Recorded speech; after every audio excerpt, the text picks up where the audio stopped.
حضرت جی ایک بادشاہ کے بارے میں آتا ہے کہ وہ وقت کا بادشاہ تھا، تو وہ اپنے محل میں بیٹھا تھا، اس کے ساتھ وزیر بھی بیٹھے ہوئے تھے اور منشی بھی بیٹھے ہوئے تھے بادشاہ کے پاس۔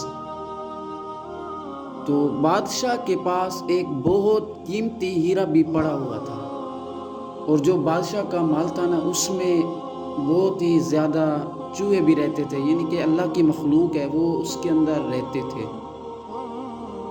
تو ایک چوہا اچانک سے آیا اور اس نے آ کر بادشاہ کا وہ جو ہیرا قیمتی پڑا تھا اس کو نگل لیا۔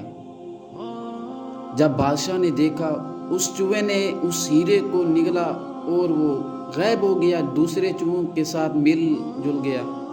تو بادشاہ بہت پریشان ہو گیا، وزیر بیٹھے تھے، منشی بیٹھے تھے، سب کے سب پریشان ہو گئے کہ بہت ہی قیمتی ہیرا تھا بادشاہ کا اور ایک چوہے کے پیٹ کے اندر چلا گیا۔ اب یہ کیسے ہو سکتا ہے کہ اتنے زیادہ چوہے رہتے ہیں بادشاہ کے گھر میں، اور ہم اس کو کیسے ڈھونڈیں گے اور وہ ہیرا ہم واپس کیسے لے کے آئیں گے؟ تو بادشاہ نے نوکروں کی یہ ڈیوٹی لگا دی کہ اب اس گھر سے، اس محل سے کوئی چوہا باہر نہ نکل پائے۔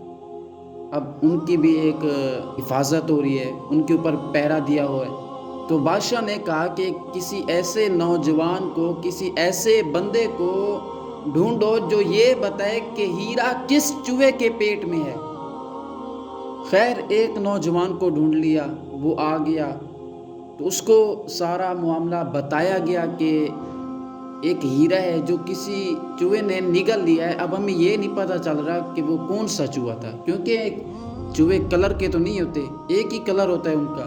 وہ جو نوجوان آیا جس نے یہ بتانا تھا کہ ہیرا کس چوہے کے پیٹ میں ہے، وہ ایسے تھوڑی دیر دیکھتا رہا۔ دیکھنے کے بعد اس نے کہا کہ وہ جو فلاں چوہا الگ بیٹھا ہے، جو سب سے الگ بیٹھا ہے، اس کو پکڑو اور اسی کے پیٹ میں وہ آپ کا ہیرا ہے۔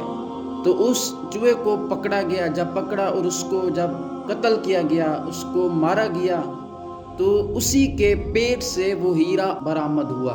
تو بادشاہ نے پوچھا کہ تجھے کیسے پتہ چلا کہ ہیرا جو ہے وہ اسی کے پیٹ میں ہے؟ تو اس نوجوان نے بہت ہی خوبصورت جواب دیا۔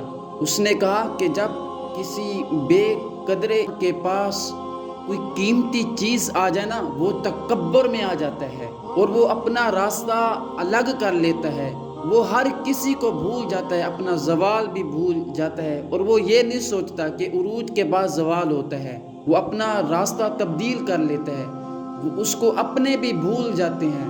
یہ بات سنانے کا مقصد صرف یہ ہے کہ اگر ہمارے پاس کوئی قیمتی چیز آ جائے، اگر اللہ پاک ہمیں کوئی قیمتی نعمت عطا کر دے، اس کا شکر ادا کرو، تکبر نہ کرو۔